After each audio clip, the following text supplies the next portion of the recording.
CNN, the U.S. will provide a humanitarian aid package worth nearly $32 million to Rohingya who have fled violence in Myanmar's Rakine state in recent weeks, the State Department announced Wednesday during the United Nations General Assembly in New York. The funding reflects the U.S. commitment to help address the unprecedented magnitude of suffering and urgent humanitarian needs of the Rohingya people, said the State Department's acting Assistant Secretary Simon Henshaw, noting that over 400,000 Rohingya Muslims have fled Myanmar, a majority Buddhist nation, for neighboring Bangladesh.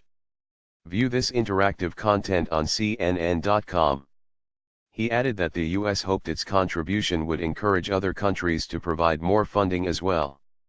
The aid package comes a day after Secretary of State Rex Tillerson spoke with Aung San Suu Kyi, the de facto leader of Myanmar, also known as Burma, and welcomed the Burmese government's commitment to end the violence in Rakine state and to allow those displaced by the violence to return home, according to the State Department. Tillerson urged the Burmese government and military to facilitate humanitarian aid for displaced people in the affected areas, and to address deeply troubling allegations of human rights abuses and violations. The State Department said the aid will help provide emergency shelter, food security, nutritional assistance, health assistance, psychosocial support, water, sanitation and hygiene, livelihoods, social inclusion, non-food items, disaster and crisis risk reduction, restoring family links, and protection to over 400,000 displaced persons. An average of 20,000 a day. Henshaw said Wednesday's announcement brought the total of U.S. aid to Burmese refugees, including Rohingya, to nearly $95 million in fiscal year 2017. Hundreds of thousands of Rohingya, many of them women and children, have fled to Bangladesh to escape violence since August 25, according to the United Nations, an average of almost 20,000 a day.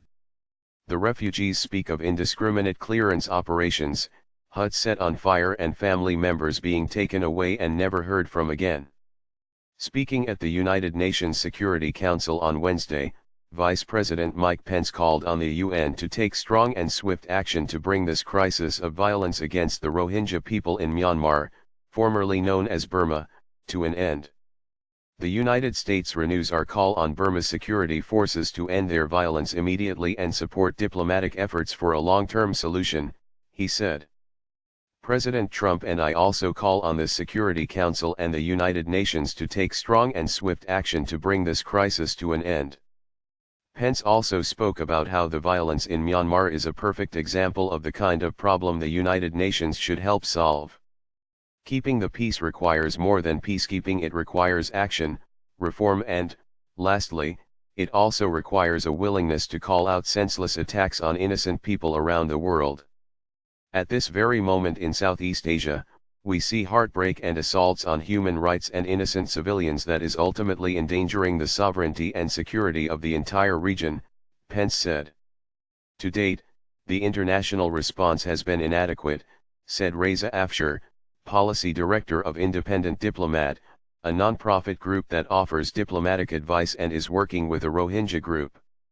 That's partly a function of the pace of the crisis, which has moved incredibly quickly, Afshar said, but it's also a matter of political dynamics in the UN Security Council, where the assumption is that China isn't going to allow anything substantive in the Council to punish Myanmar. Permanent members of the 15-member Council can veto a resolution. A well-articulated and carefully calibrated UN resolution on the Rohingya crisis would get the government of Myanmar to sit up and take notice, Afshar said, adding that other countries had to test China by putting forward some language for a resolution. That testing needs to happen, and happen soon, he said. Call for economic sanctions. The Organization of Islamic Cooperation, the second largest intergovernmental group at the UN with 57 members, met Tuesday and called for UN member states to consider cutting or curbing economic ties with Myanmar or suspending preferential trade agreements with the country. OIC members urged the Security Council to act immediately and their leaders spoke out against Myanmar in their General Assembly address. The Muslim community in the Rakine region of Myanmar is being subjected to almost an ethnic cleansing, With provocative terrorist acts used as a pretext, Turkey's Recep Tayyip Erdogan thundered. Egyptian President Abdel Fattah al-Sisi urged the UN to promptly work towards a lasting solution that ends the plight of civilians and addresses the root causes of the crisis, which has become a threat to regional security and the stability of neighboring countries. UN Secretary-General Antonio Guterres opened the 72nd General Assembly by calling on authorities in Myanmar to end the military operations, allow unhindered humanitarian access and recognize the right of refugees to return in safety and dignity. Guterres recently suggested that the Rohingya are the victims of ethnic cleansing. When 1/3 of the Rohingya population has got to flee the country, can you find a better word to describe it? Guterres said September 13. Pence, speaking at the UN, called out the Burmese military for the violence. In recent weeks, the people of my country and the wider world have witnessed a great tragedy unfolding in Burma with the Rohingya people, he said. Recently, Burmese security forces responded to militant attacks on government outposts with terrible savagery, burning villages, driving the Rohingya from their homes. The images of the violence and its victims have shocked the American people and decent people all over the world. And now we are witnessing a historic exodus. Over 400,000 Rohingya, including tens of thousands of children, have now been forced to flee from Burma to Bangladesh, Pence added.